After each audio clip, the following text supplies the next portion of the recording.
이 에스라가 바벨론에서 올라왔으니 그는 이스라엘의 하나님 여호와께서 주신 모세의 율법에 익숙한 학자로서 그의 하나님 여호와의 도우심을 입음으로 왕에게 구하는 것은 다 받는 자이더니 아닥사스다 왕 제7년에 이스라엘 자손과 제사장들과 레위 사람들과 노래하는 자들과 문지기들과 느디님 사람들 중에 몇 사람이 예루살렘으로 올라올 때에 이 에스라가 올라왔으니 왕의 제7년 다섯째 달이라. 첫째 달 초하루에 바벨론에서 길을 떠났고 하나님의 선한 손에 도우심을 입어 다섯째 달 초하루에 예루살렘에 이르니라. 에스라가 여호와의 율법을 연구하여 준행하며 율례와 규례를 이스라엘에게 가르치기로 결심하였었더라. 설교를 들으시다 보면 특별히 구약 성경을 본문으로 하는 설교 가운데서 다른 사람의 족보를 뜯어보는 일들이 종종 있게 됩니다.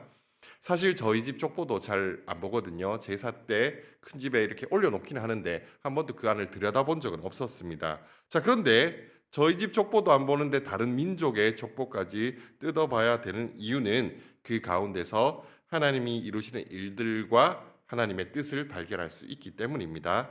저와 성도님들은 어제 2차 포로 귀환 당시 이스라엘 백성들과 함께 예루살렘으로 올라온 에스라라는 사람의 족보를 살펴봤었습니다. 이 족보를 통해서 에스라가 대제사장 아론의 후손으로서 에스라가 하나님의 백성들을 이끌 영적 지도자로서의 자격이 충분하다는 사실을 확인해 볼 수가 있었습니다. 근데 여기서 좀 어제 설교에서 정정할 부분이 있는데요. 제가 에스라를 대제사장이라고 설교를 드렸었는데 실제로 그는 대제사장 아론의 후손임은 맞지만 그가 대제사장은 아니었습니다. 이것으로 혼란을 들은 점 우리 성도님께 사과를 드립니다.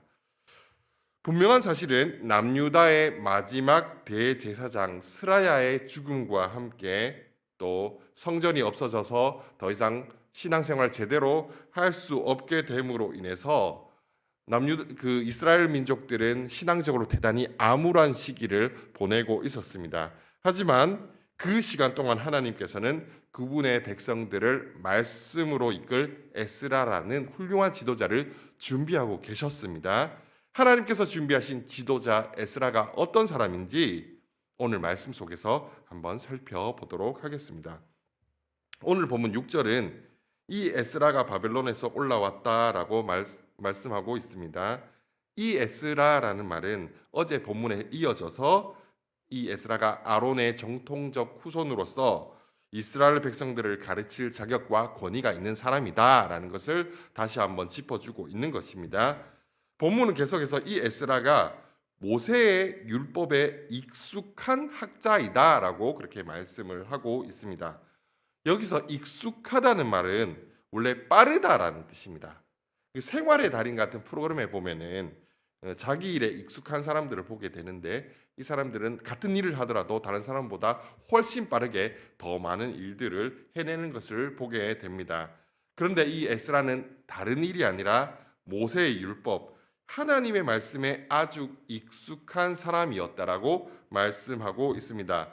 이 말씀은 에스라가 하나님의 말씀은 잘 알 뿐만 아니라 또한 잘 가르치기도 하고 무엇보다도 그 말씀을 지키는 데 있어서도 누구보다 앞장서는 사람이었다라는 사실을 우리는 확인할 수 있는 것입니다.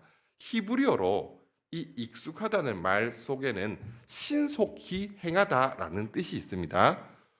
말씀을 잘 아는 일이 참 중요합니다.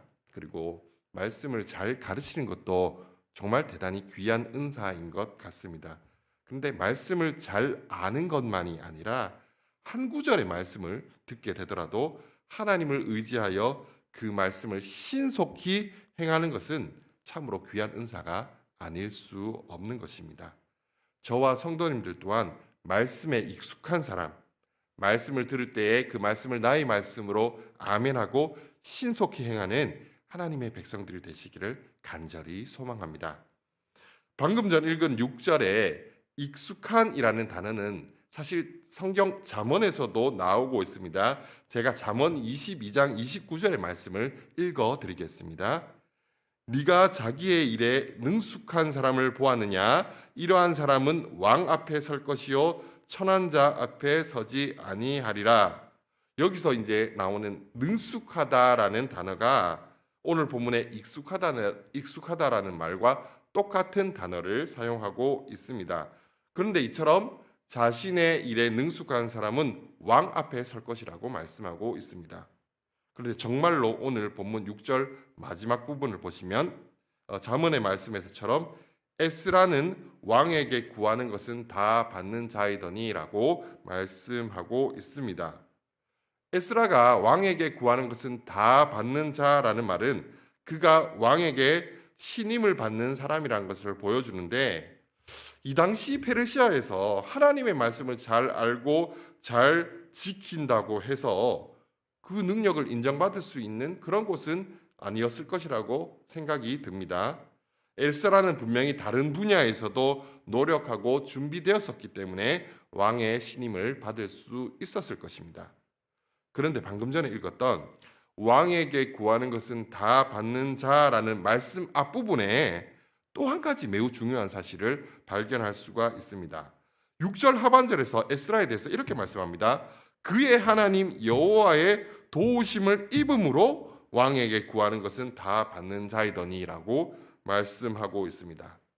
여기서 알 수 있는 중요한 사실은 하나님의 말씀에 익숙한 사람, 하나님의 말씀을 가까이 하고 그 말씀을 신속히 준행하는 사람은 그의 하나님 여호와의 도우심을 입게 된다라는 것입니다.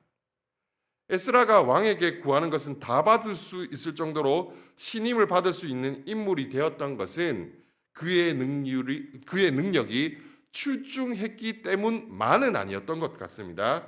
그가 여호와 하나님의 도우심을 입었기 때문입니다. 여기서 도우심을 입었다라고 나오는데, 이 도우심이라는 말이 히브리어상으로는 우리 신체의 일부 중에 하나입니다. 바로 손을 의미하거든요. 이 도우심을 입었다라는 것은 결국 어떤 의미이냐면, 우리가 하나님의 말씀을 붙잡고 살아가는 것 같지만 실제로는 하나님의 말씀에 순종하는 그 사람을 하나님의 손이 붙잡고 계신다라는 뜻입니다. 저는 설교 중에 우리가 말씀을 지키는 것 같지만 실제로는 하나님의 말씀이 우리를 지킨다라는 이야기를 종종 들어왔었는데요. 정말 그렇다는 것을 말씀을 통해서 그리고 우리의 삶을 통해서 늘 확인하게 되는 것 같습니다. 이렇게 하나님의 도우심을 입어 말씀에 순종하며 살아온 에스라였지만 사실 페르시아라는 곳에서 하나님의 말씀을 열심히 연구하고 그 말씀을 가르치고 지킨다고 해서 주변 사람들이 그를 호의적으로 바라보거나 그것을 잘한다고 칭찬하는 사람은 아무도 없었을 것입니다. 오히려 이렇게 이야기하지 않았겠습니까? 그 말씀 들여다본다고 쌀이 나오나 밥이 나오나라고 그렇게 이야기하지 않았겠습니까? 오늘날 세상에서도 사람들은 이렇게 꼭두새벽에 일어나서 교회에 와서 말씀 듣고 기도하는 성도님들을 향해서 그런다고 쌀이 나오나 밥이 나오나라고 할 수 있다라는 것입니다. 그러면 저와 성도님들은 그런 질문에 대해서 무엇이라고 해야 되겠습니까?